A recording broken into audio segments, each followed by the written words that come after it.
강아지 한 마리와 산책하는 두 사람. 갑자기 반려견의 목줄을 잡고 쥐불놀이 하듯이 공중에서 3차례 돌립니다.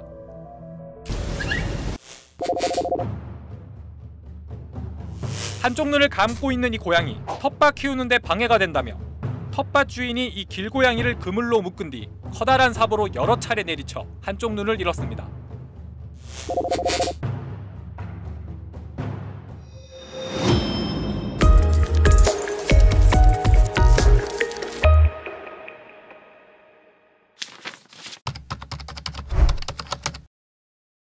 이런 일도 있었습니다. 헤어지자는 여자친구에게 욕설을 퍼붓던 남자친구.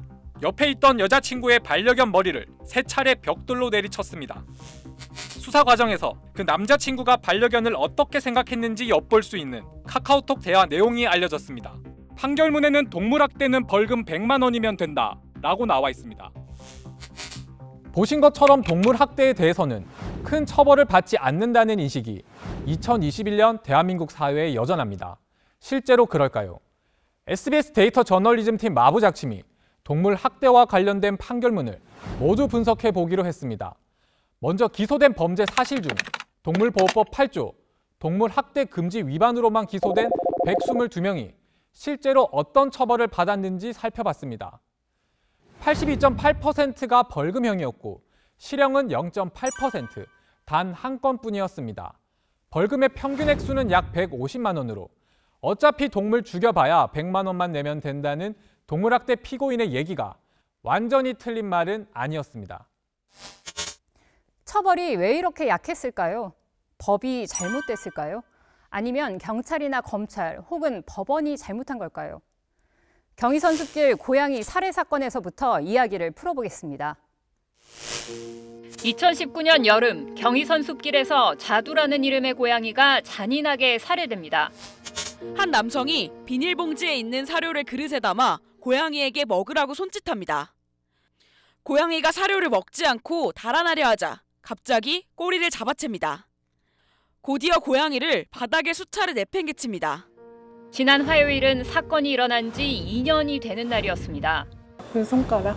아픈 손가락에 걔가. 당시 유난히 작고 착했던 자두의 죽음은 엄벌을 요구하는 청와대 국민청원으로 이어졌고 22만 명이나 동참했습니다. 잘해야 집행유예 아니면 벌금 이 정도밖에 안 되잖아요. 그러니까 다 분노를 일으킨 거죠. 그해 겨울 법원은 이 사건의 피고인에 대해 이례적으로 징역 6월에 실형 선고를 내립니다. 자두 판결문을 자세히 들여다보죠. 자두를 살해한 피고인은 2가지 혐의로 기소됐습니다. 동물학대와 재물손괴입니다. 재물손괴는 다른 사람의 물건, 문서 등을 망가뜨리거나 어딘가에 숨겨서 손해를 보게 하는 죄인데 징역 3년 이하 또는 700만 원 이하의 벌금에 처하게 됩니다. 동물학대만으로는 형량이 낮아 처벌이 강한 재물손괴까지 함께 엮은 겁니다. 동물 범죄를 예방하기에 충분하다라고 보지는 않습니다. 사실 그 정도 잔인하고 계획적인 방법으로 고양이를 살해했다면은 뭐 길고양이든 아니면 그냥 주인이 있는 고양이든. 지난 2월 동물학대 처벌 수위는 3년 이하의 징역 또는 3천만 원 이하의 벌금으로 상향됐습니다. 하지만 이는 동물이 죽었을 경우만 해당된 겁니다. 학대에도 동물이 살아남아 있다면 형량은 여전히 재물손괴보다 낮습니다. 지난 2017년 1월 한 20대 남성이 유튜브와 카카오톡 단체 채팅방에 올린 동물학대 영상들입니다. 재판 과정에서 이 남자의 동물학대가 자세히 드러났습니다. 이 남성은 병아리와 닭을 키우고 있었는데 고양이들이 이들을 해친다는 이유로 덫을 놓아 잡은 들고양이들을 학대했습니다. 판결문에 따르면 고양이를 철창에 가둔 채 불에 달군 쇠꼬챙이로 찌르고 끓는 물을 들이붓기도 했습니다. 키우던 개가 고양이를 물어뜯어 죽이게도 했습니다. 와, 연기 나는 것 봐. 이 남성은 어느 정도의 형량을 선고받았을까요? 집행유예를 받고 감옥에 가는 걸 피했습니다.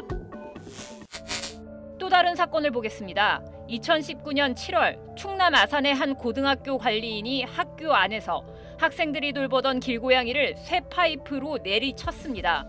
고양이는 머리와 눈을 크게 다쳤습니다. 이 사람은 어떤 선고를 받았을까요? 정식 재판에 붙여지지도 않았습니다.